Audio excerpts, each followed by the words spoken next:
అందరికీ నమస్కారం. నేను శిరీష. సిరివెన్నెల హోమ్ వరల్డ్‌కి స్వాగతం. ఈరోజు శుక్రవారం ఏకాదశి మంచి రోజు అని చెప్పాను నేను. 108 పువ్వులతోటి లక్ష్మీ అమ్మవారికి పూజ చేసుకున్నాను, మహాలక్ష్మీదేవికి.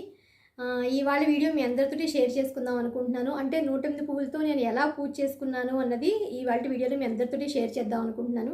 ఫస్ట్ టైం మన ఛానల్ ఎవరైనా చూస్తుంటే కనుక ఛానల్ సబ్స్క్రైబ్ చేసుకోండి. పక్కనే ఉన్న బెల్ ఐకాన్ క్లిక్ చేసి ఆల్ క్లిక్ చేస్తే నేను కొత్త వీడియోస్ పెట్టగానే మీకు నోటిఫికేషన్స్ వస్తాయి. అలాగే ఒకవేళ నా వీడియోస్ మీకు నచ్చుతాయంటే ఒకవేళ నా ప్రీవియస్ వీడియోస్ చూడండి. మీకు నచ్చితే కనుక లైక్ చేయండి, షేర్ చేయండి. అలాగే పూజల మీద నన్ను చాలామంది డౌట్స్ అడిగారు. అంటే నేను వెంకటేశ్వరి ఐశ్వర్య మహామంత్రం చెప్పినప్పుడు, గోవిందనామాల పూజ చేసేటప్పుడు, 32 పువ్వుల మణిదీపనాన్ని పూజ చేసినప్పుడు, అలాగే ఇప్పుడు 108 పువ్వులు కూడా పూజ చేశాను కదా ఈరోజు. వీటన్నిటి మీద నన్ను అంటే ఈరోజు కాదు మిగతా 3 పూజలు చేసినప్పుడు నన్ను చాలామంది డౌట్స్ అడిగారు. అక్క మేము 32 పువ్వులు అంటే ఒక్కొక్క రకం ఒక్కొక్కటి చేయాలా, 32 కలిపి రకరకాలు చేయాలా, 9 వారాలు చేయాలా, లేకపోతే వెంకటేశ్వర ఐశ్వర్య మహామంత్రం పేపర్లో రాయాలా, ఎక్కడ వెయ్యాలి, అలాగే నేను గోవిందనామాల పూజ ఎన్ని వారాలు చేయాలి, ఏమేంటక్క అని చాలామంది డౌట్స్ అడిగారు పూజల గురించి. వీటన్నిటి మీద నేను ఒకటి మంచిగా ఒక ఫుల్ ఫ్లెడ్జ్డ్గా ఒక వీడియో తీయాలనుకుంటున్నాను. ఎందుకంటే చాలామంది పాపం పూజ చేసుకోవాలని సంకల్పంతో మంచిగా చేసుకోవాలి, ఎటువంటి తప్పులు దొల్లకుండా చేసుకోవాలి అని అనుకుంటారు కదా. సో దానివల్ల మీరందరూ చాలామంది నన్ను కామెంట్ సెక్షన్లో అడిగారు. మ్యాక్సిమం అందరికీ నేను మెసేజ్కి రిప్లై కూడా చాలామందికి ఇచ్చాను. కొంత అర్థం అయి ఉండొచ్చు, అర్థం కాకపోయి ఉండొచ్చు. ఎందుకంటే మనం మెసేజ్లో ఎక్కువ లెంగ్తీగా రాయలేం కదా. అంటే మ్యాక్సిమం నేను అర్థం అవుతుంది అనుకుని రాస్తాను, రిప్లై ఇచ్చేదాన్ని. కానీ మీలో కొంతమందికి అర్థం కాకపోయి ఉండొచ్చు అని నేను అనుకుంటున్నాను. దాని మీద ఒక వీడియో రేపు కానీ ఎల్లుండి కానీ నాకు కుదిరినప్పుడు ఈ పూజ కూడా మీరు చూస్తారు కదా. ఇంకేమైనా డౌట్స్ ఉంటే కనుక నేను పూర్తిగా ఈ పూజలన్నిటి మీద ఖచ్చితంగా ఒక వీడియో చేసి మీ అందరికీ షేర్ చేస్తాను. సో మీకేమన్నా ఉన్న చిన్న చిన్న డౌట్స్ అన్నీ కూడా క్లారిఫై అవుతాయని అనుకుంటున్నాను నేను. సో అలాగే ఈరోజు నా శుక్రవారం వ్లాగ్ ఎలా ఉంది, నేను అమ్మవారికి ఎలా పూజ చేసుకున్నాను, ఎటువంటి ప్రసాదం నైవేద్యంగా సమర్పించాను, ఏం పువ్వులతో పూజ చేసుకున్నాను అనేది లేట్ చేయకుండా వీడియోలోకి చూసేద్దాం. మీకు తెలిసిందే కదా, నేను ప్రతిరోజు మా గుమ్మం దగ్గర ముగ్గు పెడతాను. కానీ ఇంతకుముందు ఎప్పుడైనా మంచి ముగ్గులు అయినప్పుడు వీడియో పెట్టేదాన్ని, లేకపోతే నేను ఏంటంటే మామూలుగా వీలుగా ఉన్నప్పుడు ముగ్గు పెట్టుకునేదాన్ని. శుక్రవారం మాత్రం మంచి ముగ్గు పెడతాను నేను కొంచెం, అంటే అమ్మవారికి ఇష్టమైన ముగ్గులు అని చెప్పని ఇంతకుముందు కూడా నేను కొన్ని ముగ్గులు వీడియోలు షేర్ చేశాను. సో మహాలక్ష్మి అమ్మవారికి ఇష్టమైన ముగ్గు, అలాగే పూజ గదిలో వేసుకోవాల్సిన తులసి కోట దగ్గర వేసుకోవాల్సినవి, అలాంటి ముగ్గులన్నీ కూడా నేను ఇంతకుముందు వీడియోస్లో షేర్ చేశాను. ఇది కూడా పద్మ ముగ్గు, అంటే ఎక్కువ రేఖలుండే పద్మ ముగ్గు ఇది. సో అమ్మవారికి ఇష్టమైన ముగ్గు. ఈ ముగ్గును నేను ఇవాళ మా గుమ్మం దగ్గర వేసుకున్నాను నేను.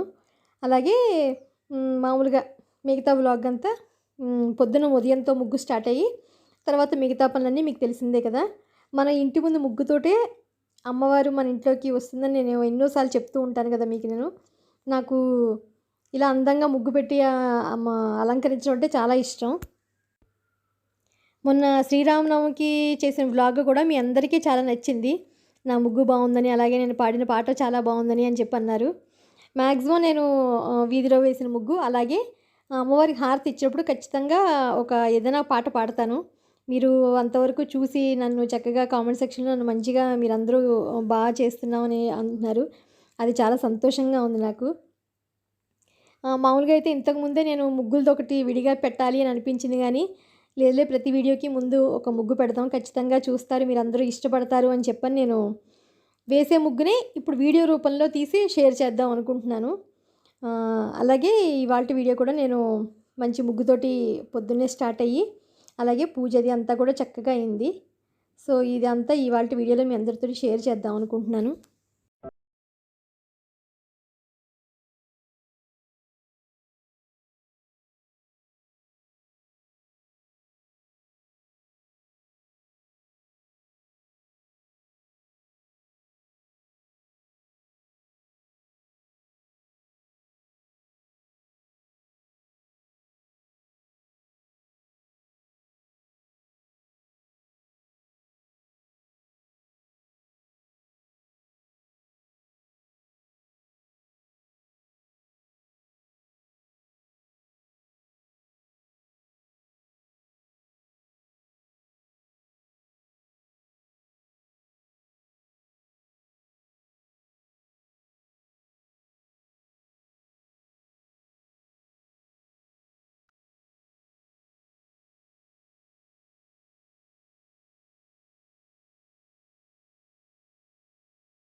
ఇది నేను వేసుకున్న ఇవాళ శుక్రవారం ముగ్గు.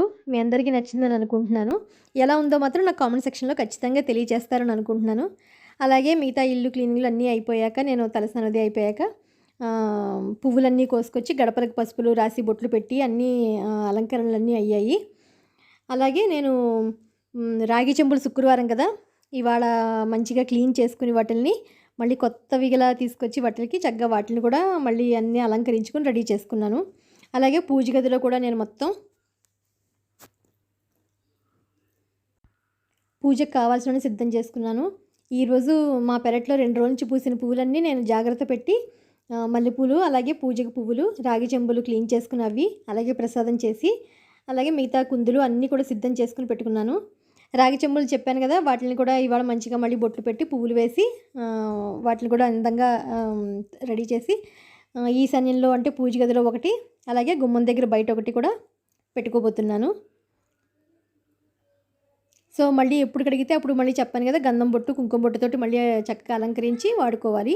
ఇలా వారానికి ఒక్కసారి చేసుకుంటే చాలు. కానీ నీళ్ళు మాత్రం ప్రతిరోజు మార్చి పువ్వులు మాత్రం కొత్త వేయాలి. చెంబులు మాత్రం మనం ప్రతి వారంలో ఒకరోజు క్లీన్ చేసుకుంటే సరిపోతుంది. సో ఇవన్నీ అయిపోయింది కదా, తర్వాత నేను వెంటనే పూజకి నేను సిద్ధం అవుతున్నాను. గుమ్మానికి పసుపు రాసేసాక నేను కాళ్ళకు కూడా పసుపు రాసుకుని మిగతావన్నీ నేను ఎక్కడవక్కడ పెట్టి, వైభవలక్ష్మి అమ్మవారి పూజ ఇదైతే 108 పూలతో చేసుకునేది. అలాగే మణిద్వీపం ఏంటంటే 32 రకాలతో చేసుకునే పూజ. ఇవాళ మామూలుగా వైభవలక్ష్మి అమ్మవారి పూజా విధానంలో ఉన్నది నేను మామూలుగా లక్ష్మీ అమ్మవారికి అనుకుని చదువుకుని పూజ చేసుకుంటాను. ముందుగా పూలన్నింటినీ చక్కగా దేవుడికి మంచిగా అలంకరించి ఆ తర్వాత పూజ స్టార్ట్ చేయాలి. ఏంటంటే ముందు నాకు పూజకి అలంకరణే నాకు ఎక్కువ టైం పడుతుంది. ఎందుకంటే అన్ని పువ్వుల్ని చక్కగా ఎక్కడెక్కడ ఎలా రంగు కాంబినేషన్లు తెలుపు, ఎరుపు అన్ని పూలు చూసుకుని మంచిగా అలంకరిస్తాను. నాకు అదే చాలా ఇష్టంగా అనిపిస్తుంది. దేవుడిని ఎంత బాగా అలంకరిస్తే అంత కళగా ఉంటారు అని అనుకుంటాను నేను. సో పువ్వులన్నీ చక్కగా అమర్చి అన్నీ అలాగే మల్లెపూలతో చేసుకుంటున్నానని చెప్పాను కదా ఈరోజు నేను అమ్మవారికి. మా పెరట్లో పూసిన మల్లెపూలు ఇవి. సో మల్లెపూలన్నీ 2 రోజుల నుంచి ఉన్నవి దాచుకుని నేను 108 అయ్యాయి, కొంచెం ఎక్కువే అయ్యాయి. అలాగే 108 అయిపోయాక అప్పుడు దండ వేద్దాము అని అనుకున్నాను నేను. అంటే మనకు చదివేటప్పుడు ఒక్కొక్కసారి పట్టచ్చు కదా, మళ్ళీ ఎన్ని ఎక్కువ ఉన్నాయో నేను చూడలేదు, ఎక్కువే వచ్చాయని అనిపించింది నాకు. సో అందుకని పూలన్నీ రెడీ చేసుకున్నాను. ప్రసాదం కూడా ఏదో ఒకటైనా అమ్మవారికి మనం పూజ చేసుకునేటప్పుడు నైవేద్యం పెట్టాలి. మిగతాగా ఏంటంటే మనం ఏదైతే పూజకి అన్నీ సిద్ధం చేసుకుంటామో తెలిసిందే కదా, అదే మనం అన్నీ సిద్ధం చేసుకుని రెడీగా పెట్టుకోవాలి. అలాగే నేను శుక్రవారం ఆవు నెయ్యితోటి పంచదీపాలు పెడతానని చెప్పాను కదా మీకు నేను. సో దీపారాధన చేయడం కూడా అయ్యింది.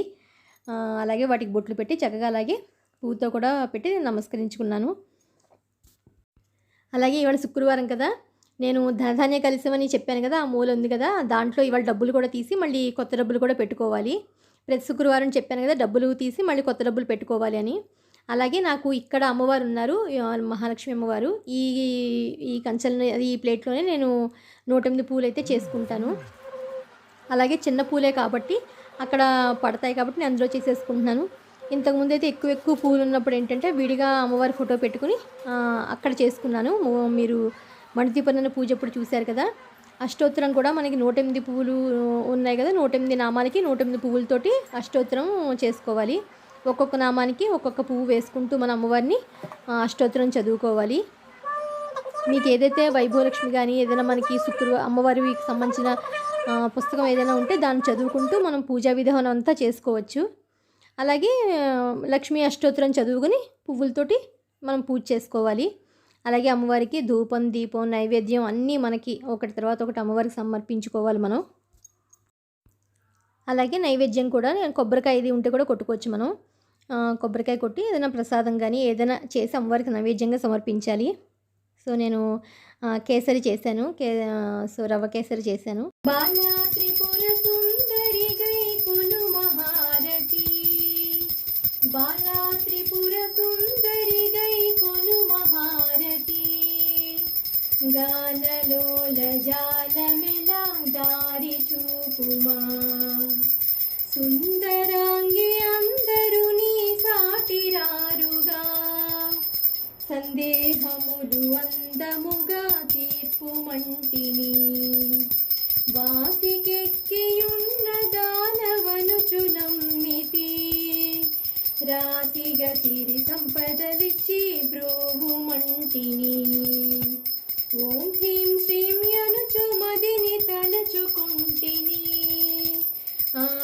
పాలట బాపవమ్మాతివ సుందరి స్థిరముగ శ్రీ కదలియుండు వెలసితివమ్మ ధరణిలో శ్రీరంగదాసుని దయను చూడుమా బాలా త్రిపుర సుందరి గైకును మహారతి గానలోల జాలమెలా దారి చూపుమా గానలోల జాలమెలా దారి చూపుమా.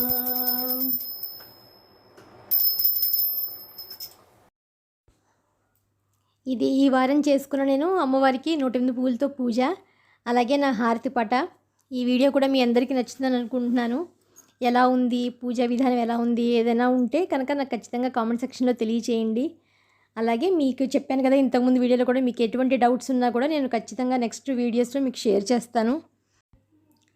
ఆ అమ్మవారి అనుగ్రహం మనందరిపై ఉండాలి, అందరూ ఆరోగ్యంగా సంతోషంగా మనశ్శాంతిగా ఉండాలి అని చెప్పని నేను అమ్మవారికి నేను దండం పెట్టుకున్నాను.